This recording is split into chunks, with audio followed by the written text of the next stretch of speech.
ఇవాళ ఈ రాష్ట్రం కాంగ్రెస్ ప్రభుత్వం వచ్చిన తర్వాత అన్ని రంగాల్లో విఫలమైందన్న మాట నిన్న ముఖ్యమంత్రి గారు స్వయంగా ఒప్పుకున్నారు. నిన్న స్టేషన్ కన్పూర్ పోయారు ముఖ్యమంత్రి గారు. అక్కడ చెప్తున్నాడు 71,000 కోట్ల ఆదాయం తగ్గింది అని చెప్తున్నాడు. ఎవరి వల్ల తగ్గింది? ఎవరి అనాలోచిత, ఎవరి నెగటివ్ పాలిటిక్స్ వల్ల, నెగటివ్ పాలసీస్ వల్ల, నెగటివ్ ధోరణి వల్ల తగ్గింది చెప్పండి మీరు. ఒకవైపు మీరే చెప్తున్నారు అంతా దివ్యంగా ఉందని చెప్తారు. మా ప్రభుత్వం వచ్చినాక పెట్టుబడులు ఇప్పటి ముప్పటికి వస్తున్నాయని చెప్తున్నారు. ఇంకోవైపు మీరే చెప్తున్నారు మా ప్రభుత్వం వచ్చినాక రైతులు సంతోషంగా ఉన్నారు, రుణమాఫీ చేసినాం, అగ్రికల్చర్ బాగుందని చెప్తున్నారు.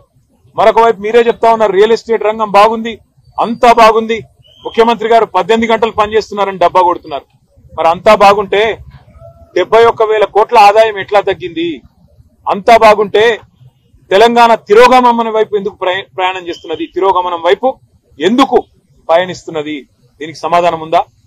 తెలంగాణ రైజింగ్ అంటూ హోర్డింగ్లు, కానీ ఈ Telangana rising, Telangana is falling అని ముఖ్యమంత్రి స్వయంగా నిన్న అప్రూవర్ అయినాడు, కన్ఫెషన్ ఇచ్చినాడు.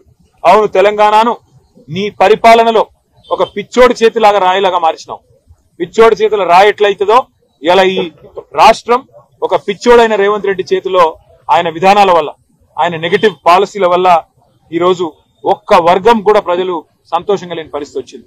మరి అదే ఆక్రోశాన్ని ప్రజలు వ్యక్తం చేస్తుంటే జర్నలిస్టులను జైల్లో పెడతానని చెప్పి ఇవాళ ఏదైతే నియంతృత్వ పోకడలు పోతున్నాడో రేవంత్ రెడ్డి గారు, తప్పకుండా దీనికి తగిన సమాధానం కాలం చెప్తుంది. మేము ఇవాళ తీవ్రంగా ఈ అరెస్టును, ఈ వేధింపులను ఖండిస్తూ మా పార్టీ తరఫున మరి అందరం కూడా వారికి ధైర్యం చెప్పడానికి వచ్చాం. ఈ రోజు గుర్తుపెట్టుకోండి, మళ్ళీ జర్నలిస్ట్ సోదరులకు నేను చెప్తా ఉన్నా, ఈ రోజు ఒక ఇద్దరికి జరిగింది, రేవతి గారికి, తన్వి యాదవ్ గారికి. రేపు మీకు కూడా జరగవచ్చు, రేపు ఇంకొకరికి జరగవచ్చు.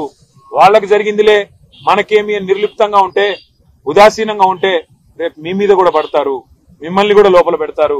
కాబట్టి దయచేసి ప్రజాస్వామిక స్ఫూర్తిని కాపాడే విధంగా రాహుల్ గాంధీకి, ఆయన పార్టీకి ప్రజాస్వామ్య లక్షణాల్ని మళ్ళీ గుర్తు చేసే విధంగా దయచేసి మీడియా కూడా గొంతు విప్పాలని చెప్పి కూడా మేము మిమ్మల్ని కోరుతూ